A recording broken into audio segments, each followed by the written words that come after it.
ายดีปีใหม่พี่น้องวันนี้ถ่ายคลิปให้เบิ่งตอนละวันนี้วันที่15 เดือน 4 2023ปีใหม่เราพยายามบ้านมาเท่ากับวันถ่ายงอฟูงเก่าแหละให้เบิ่งจอยมันคือตัวจอย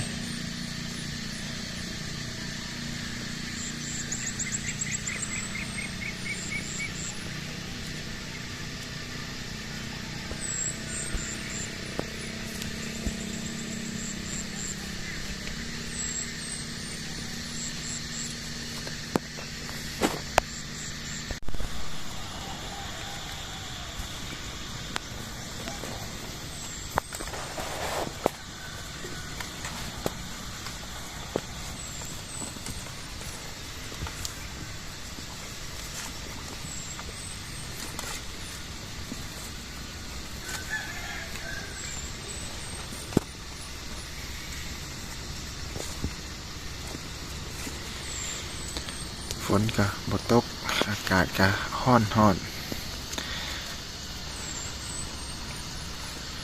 ฝุ่นก็หลายฝุ่น PM 2.5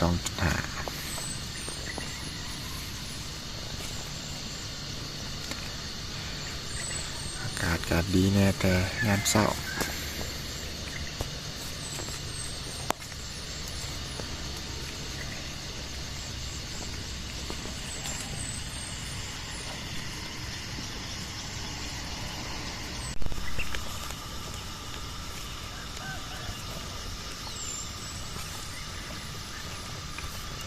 มื้อฮอนหญ้า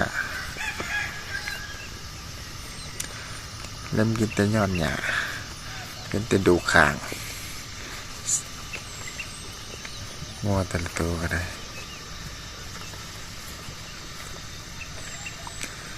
ปล่อยไปตามธรรมชาติเนาะ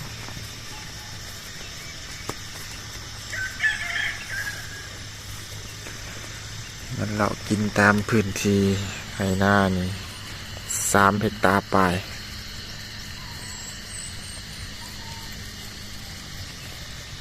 ล้อมหัวไว้เรียบร้อย